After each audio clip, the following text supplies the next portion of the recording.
So I started with $50,000 in savings and no credit card debt. But a few years later, I found myself $40,000 in credit card debt and only $2,500 in savings. So let me let you know how I got into this situation. First and foremost, I must say I did it to myself because I've always been, let me not say that. Because my early 20s, I really did mess my credit up. But for the most part, like once I finally got my credit out of the 500s and I was pretty good.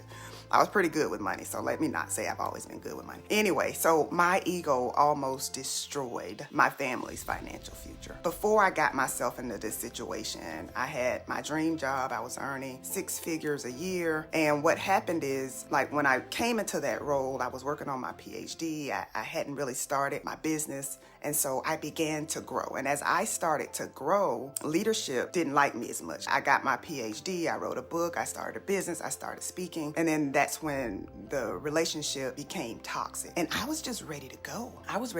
And so I was able to land a retainer with someone who was doing what I really wanted to do. So it was an opportunity for me to learn, but also to support this individual. And so when I accepted the offer, I was like, okay, you know what? This covers all of my bills. So why not just leave and not have to deal with the migraines, not have to deal with the stress, not have to deal with like not wanting to go to work. And that's what I did. So I got that client. We were doing okay, but my issue is I kept living like I still was making 6 figures. And when I did that, we started getting into debt. Like I still wanted to get my hair and nails done. I still wanted to keep my daughter in gymnastics. Like I still wanted us to go out to eat all the time. And that is what started getting me into that debt. So, I got $5,000 and $10,000 and $15,000. And then the person came to me and said, listen, we've hit a rough patch in our business. I'm going to have to cut your contract in half, which means my earnings would be in half, which means I'm going to be making even less money now. Mind you, during this time, I'm supposed to be building my business, but I still had so much work to do on myself. I wasn't really mastering systems. I wasn't mastering marketing. I wasn't mastering sales. It appeared like I was doing okay, but I wasn't. And I found myself stressed, and I knew that like you're going to have to go back to work. When I got up to $40,000 in credit card debt, you can't do this to your family. And when I looked at my savings go from $50,000 to $2,500, it's like, yeah, no, we can't do this. From that point forward, I believe that's when my growth really started, and that's when my breakthrough really happened. So when I went back to work, I was able to hit the reset button. I was able to sleep without having to worry about like, how am I going to do this and how am I going? That stress was immediately lifted because I made a decision. Like for me, it was initially, I kept pushing it back because I felt like a failure. I felt like, what is everyone going to say? What is everyone going to think? She has a PhD. Like, how is she? That was what was keeping me trying to make something work that was not working. And so point number 1 is you got to be honest with yourself. You've got to be honest with yourself about what is not working. If you are not showing up like you need to be showing up, be honest with yourself. If you're always doubting yourself, if you say you're going to do stuff, but you don't ever do it, like you got to be honest with yourself. If you are surrounding yourself with people who are always negative, who are always gossiping, who are not really serious about growth, like you got to be honest with yourself. Be honest about the impact of your decisions, the impact of your habits, the impact of your mindset. And so when I hit that reset button, I was able to lift my stress. I was able to actually be more creative. Because let me tell you something, when you're stressed out, like you're not as creative as you can be. And so I was able to invest in coaching again, like join a mastermind.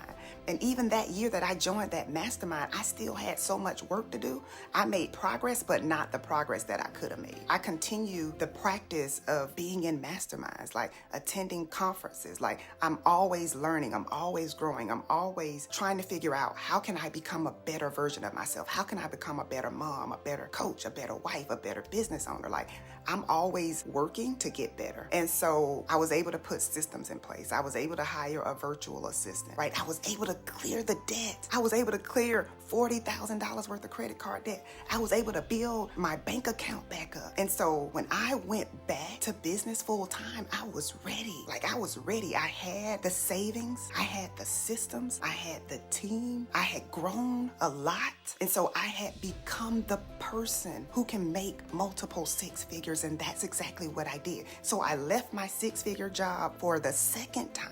But this time when I left, I doubled my income. You can do it too. It doesn't have to be related to money. Whatever it is, if it's you want to get in shape, if you want more confidence, if you want to write a book, if you want to start a business, like whatever it is, you can do it. But you got to start with self-awareness and self-honesty. So if you are in a season where you have been questioning yourself, I need you to first give yourself some grace and understand that you are attempting to do something that you've never done. So you're not failing, you are learning. And sometimes the best strategic move that you can make is to pause, to reset, to ask yourself, what is working? What is not working? What do I need to start doing? What do I need to stop doing? Create your strategy and then execute on that strategy. Don't be afraid to start over. Like that's what keeps people stuck in relationships, in jobs, in businesses that they hate because they don't want to start over. I need you to be consistent, because when you are consistent, that's when you actually build that self-trust, and that's when you actually begin to see positive results. So I don't want you starting something and then 90 days later saying, this is too hard, this is too much, I don't know how to do this. No, you need to be more consistent, because the more you do it, the more you're going to trust yourself, and the more you're going to actually get the results that you desire. Listen, I'm about to step into year 13 of speaking, and like I've spoken for Fortune 500 companies, Fortune 100 companies, but had I stopped in year 5, I would not be where I am right now. And so I need you to give yourself grace, but I also need you to call yourself out when you're not doing what you are supposed to do. Stay consistent. Work on yourself every day. Call yourself out when you're not showing up. Call yourself when you're doubting. Call yourself when you're not following through. Call yourself